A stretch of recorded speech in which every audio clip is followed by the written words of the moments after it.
In a quiet suburban neighborhood, spring weekends usually meant one thing: children running across driveways and sidewalks with bright chalk in hand, filling the concrete with suns, flowers, hopscotch grids, and playful doodles. It was harmless, colorful, and temporary, gone with the next rainfall. Parents saw it as a creative outlet, a simple joy that kept kids off their screens. But the HOA board didn't see it that way. At the latest meeting, a few board members, led by the notoriously strict president, declared that chalk drawings were visual clutter. They claimed the sidewalks were community property and must remain clean, uniform, and neutral. To the shock of parents, a new rule was announced. Chalk art was now banned. Anyone caught letting their children draw on sidewalks could be fined up to $100 per incident. The news spread like wildfire. Parents were outraged. Children cried when their chalk boxes were confiscated. Neighbors whispered in disbelief. Why would anyone target something so innocent? For years, no one had ever complained, and suddenly it was being treated as if it were graffiti. The first weekend after the ban, the silence in the neighborhood was deafening. The sidewalks were bare. Children sat on their porches with nothing to do. Parents watched them sulk, their small voices asking why their fun had been taken away. Some neighbors tried to ignore the rule, sneaking out with chalk in the evenings, but the HOA president was vigilant, patrolling the streets with a clipboard. She photographed any traces of chalk, sending warning letters and threatening fines. It wasn't just enforcement, it was intimidation. People felt watched, and resentment simmered. A community that once felt free and welcoming now felt under surveillance. Parents began talking in hushed groups, plotting what could be done. They felt powerless, but also furious. The ban wasn't just about chalk anymore. It had become a symbol of control, of how far the HOA would go to strip joy from the community. The more people thought about it, the angrier they became. What was next? Banning bicycles, banning laughter, banning kids altogether. That night, a group of parents gathered in a living room, venting their frustrations. At first, it was just complaints, a cycle of anger and despair. But slowly, an idea began to take shape. If the HOA hated chalk because it was visible, temporary art, maybe the best revenge would be to give them art that couldn't be ignored. Not childish doodles, but something grand, beautiful, and undeniable. The seed was planted. Now, all they needed was the right person to make it happen, and the parents already had someone in mind. Word spread quietly, whispered between driveways and at backyard fences. The parents had agreed. If the HOA wanted to erase their children's joy, they would respond in a way that the board would never forget. The plan was bold, risky, and perhaps even outrageous.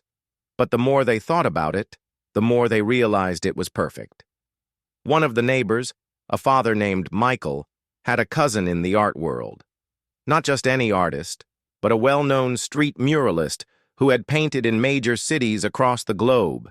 His works had been featured in magazines, and his Instagram account had millions of followers. He was the type of artist who could transform dull gray concrete into breathtaking landscapes and bold, colorful statements. When Michael reached out to him, explaining the ridiculous chalk ban and the misery it had caused, the artist didn't hesitate. He loved the idea. He promised he would come and paint something spectacular, free of charge. The only condition: the parents had to keep it a secret until the work was complete. Excitement rippled through the community. Parents pooled resources to cover supplies and prepare the space. They scouted sidewalks and walkways, deciding which areas would become the canvas. They knew it would be risky. Painting sidewalks without permission was against HOA rules, but that was the point. This wasn't about compliance anymore. This was about sending a message. The weekend was chosen carefully. The HOA president was scheduled to be out of town at a conference. That meant fewer patrols, fewer watchful eyes. Parents coordinated schedules, offering to bring food, water, and lighting for the late-night painting sessions. It felt like a covert operation. like the entire neighborhood was conspiring against their oppressors. Finally, the day arrived. As the sun went down, the artist arrived with cans of spray paint, brushes, and buckets of color. Parents helped carry supplies while children peeked from windows, buzzing with anticipation. Under cover of darkness, the sidewalks came alive. The first strokes were bold and deliberate. A massive garden of sunflowers bloomed across the pavement, stretching from one end of the block to the other. Birds soared into painted skies, streams of color weaving through pathways. Each section of sidewalk became a panel in a larger mural, a story that unfolded under the moonlight. By the time dawn approached, the gray concrete had vanished. The neighborhood had been transformed into an outdoor gallery. It wasn't chalk that could wash away with rain. It was permanent, vivid, and larger than life. The parents stood back, exhausted but triumphant. They knew the HOA's reaction would be swift and furious, but they also knew something else. This time, the whole world would see. Morning came, and with it, a spectacle that no one could ignore. Children ran outside, wide-eyed, as if their dreams had spilled onto the sidewalks. Neighbors gasped in awe, taking photos and sharing them online.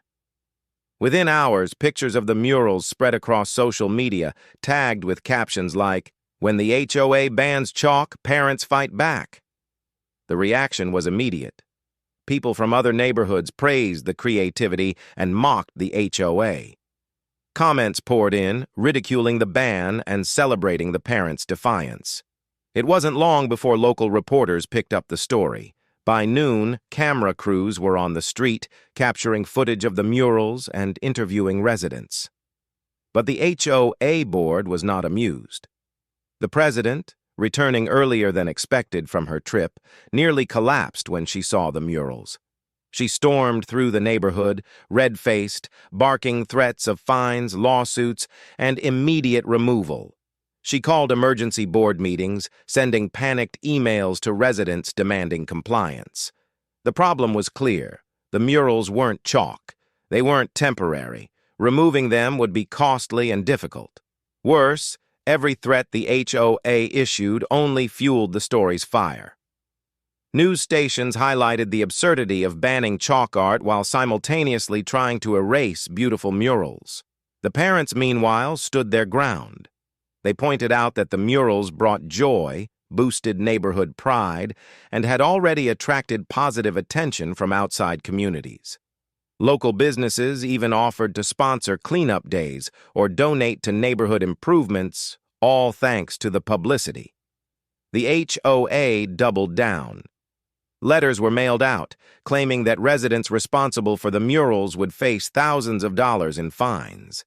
They accused the parents of vandalism, of property damage, even of violating community spirit. But the more aggressive the board became, the more support the parents received. Social media accounts mocked the HOA, turning the president into a caricature of control and pettiness. Soon, the story gained national attention. A popular news outlet ran a headline: HOA declares war on murals after banning chalk art. The public sentiment was overwhelmingly against the board. Strangers from across the country sent letters of support to the parents, some even offering legal aid to fight any penalties. The HOA president, once feared, became a laughingstock. Memes of her patrolling with a clipboard went viral. Even some board members began to distance themselves, realizing they had aligned with a losing battle. But the fight wasn't over. The HOA wasn't ready to give up its control so easily. They began threatening to take the matter to court. The parents knew the next move would be critical. The weeks that followed were tense. The HOA hired attorneys, drafting letters filled with legal jargon. They demanded immediate removal of the murals and payment for supposed damages. The parents, however, had something the HOA didn't: overwhelming public support and the backing of the artist himself. The muralist released a statement online explaining why he had volunteered for the project. He described how the ban on chalk art had stifled children's creativity and how he wanted to remind people of the importance of art in community life. His post went viral, shared millions of times, sparking conversations about HOA, control, and the value of public expression. The tide turned even further when a local art council stepped in. They praised the murals as community art, not vandalism, and offered to help preserve them. City officials weighed in too, noting that the sidewalks technically fell under municipal jurisdiction, not the HOA's. Suddenly, the board's authority wasn't as ironclad as they claimed.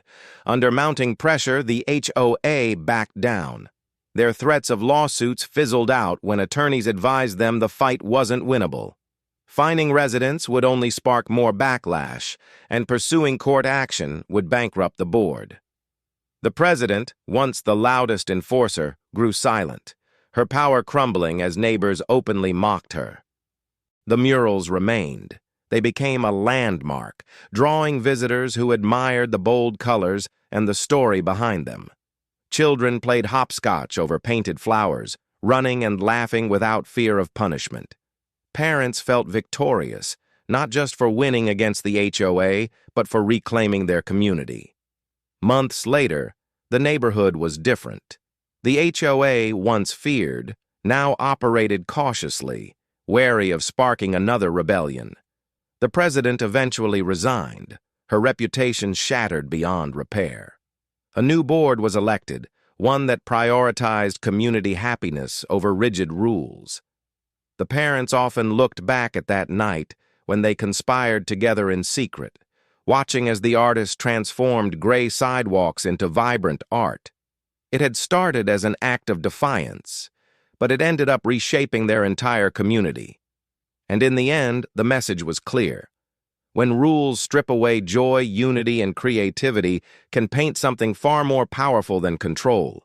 The HOA banned chalk, but they couldn't ban art.